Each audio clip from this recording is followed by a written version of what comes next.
Hey world, welcome to 9 minutes motivation at 9 a.m. I am Deepak here and my life is beautiful and stay on top of the world because I work as worship. As I shared with few of them even last night also in Sampurna, I have been to Shirdi on Monday. Fortunately, Guru Purnima and my travel coincided and it was a beautiful time to be in Shirdi and to be in the presence of Sai Baba for a long time on a Guru. I think first time in my life on a Guru Purnima I was in Shirdi. My experiences I shared with everybody, but what I saw, which I have been observing for quite some time is, a lot of people say science is developing so much, people are becoming so modern, for them they are not believing in God or religion is struggling to hold the youth today in their religion, and so many things I have seen. People are becoming more technical, more logical, more intellectual. I have a very different take on the entire thing. I've been to all these places for quite some time. I think when I was in my early 20s, I used to go to Shirdi, that is almost like 30 years ago. And in last 30 years, the amount of people flocking across the globe have just only increased in Shirdi. And same is true with Tirupati, same is true with Satya Sai Baba, same is true with Ramana Maharshi, same is true with almost every spiritual place from Art of Living to Sadguru Jagi Vasudev to Ramdev Baba to, I think all people who are spiritually connected or who are running some kind of ashrams, more people are flocking there. So where is this whole thing about, where is this thing coming from? Today people have become more scientific, they question everything, they ask for explanation, they don't believe in God, they are more very practical. But problems are problems, practical problems. Just because you have developed science, science is only solving the problems. One problem it is solving and second it is creating. So it's like our allopathic medicine. It almost cures one disease and then we have some side effects. You create one flyover and then we have a side effect of something or the other. You create a skyscraper building and it has its own issue to the environment. So problems are problems. We have problems. And as long as people have problems, they will want to go at one point of time, even if they don't believe in God or Godmen. And I'm only seeing people only flocking towards all these places from Swami Ayyappa to Vaishno Devi to Kedarnath to Amarnath to Palitanas to Shikharjis to every possible pilgrimage place, spiritual place is only crowded with people. How do you explain this? It only means, as much as science is showing us one amazing, beautiful picture of the world by when you look at the way Dubai has become what it has become, or even India's infrastructure development that has happened in some cities are like world-class cities in India, including the city where we live, Bangalore. But in the growing science, in the growing materialistic world, problems are still the problems. Because emotionally we have not evolved, emotionally we have not grown. Our problems are same.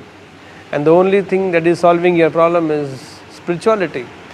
Whatever name you want to give, in the name of religion, in the name of God, in the name of Godman, in the name of Guruji, in the name of Swamiji, whatever you say, but they are solving your problems. And that is why people are flocking all over. They are expecting a miracle, they are expecting solution, they are expecting solace, whatever it may be, which all the development of science is not able to give anyways. So, my dear friend, it's like typical, when we speak in the context of the health, always say that all our life we will make all our wealth at the cost of our health. And then only to realize all the wealth can't get back your health, what you actually had lost. I think similarly, all of us are growing materialistically at the cost of our spiritual growth. And one day we'll realize all your materialistic growth cannot give you spiritual enlightenment or spiritual touch or spiritual even experiences. It's next to impossible.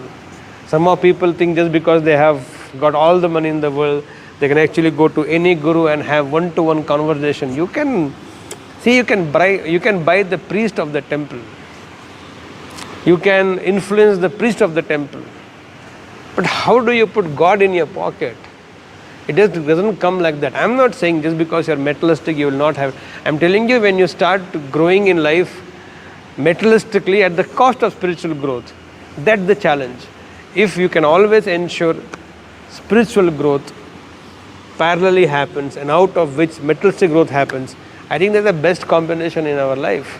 If you can make sure then creating the wealth and expecting then to hire the best of the dietitian and the best of the fitness instructor to give you health, that is not fair. That is not okay. Not a great thing to do. Out of your health you create the wealth, then you will be able to enjoy your health also and the wealth also. And I think that's how the thought process should be. That's how the equation of the mind should work. And that's the most beautiful way to do that. So the classic testimony to the spiritual needs or the spiritual cravings or spiritual longings, whatever you name it, in whatever reason people are going, but there is a lot of spiritual hunger, a lot of spiritual, I won't say orphans because they have not found the spiritual parents, but there's a lot of spiritual hunger that has to be satisfied, and people don't even know where to go and how to go and where to find it. And I think that's the challenge for all of us right now. And this 2 days trip to Shirdi and few trips to different pilgrimage places I have been visiting on the way to wandering monks when I go with the group or personally. There is people flocking all over the world. All the spiritual places have become spiritual centers of the entire world. Shirdi has got an international airport. Puttaparthi has got an airport. Think about it. These places, which means globally people need help. And finally they all realize after one point of the time science is not able to help them. They have to take the solace in spirituality or solution from spirituality. That's why, my dear friends, please create a perfect balance. Wealth out of health, and not investing or wasting the wealth to expecting a health. Little comes, no doubt about the entire thing, but still create your wealth out of your health, which means first give importance, time and priority to health, which will give you enough healthy body and healthy mind to make all the wealth. Similarly, give enough time for your spiritual upliftment. The spiritual upliftment will make your roots deeper and you can go higher in life. And that's how the whole equation of life should be.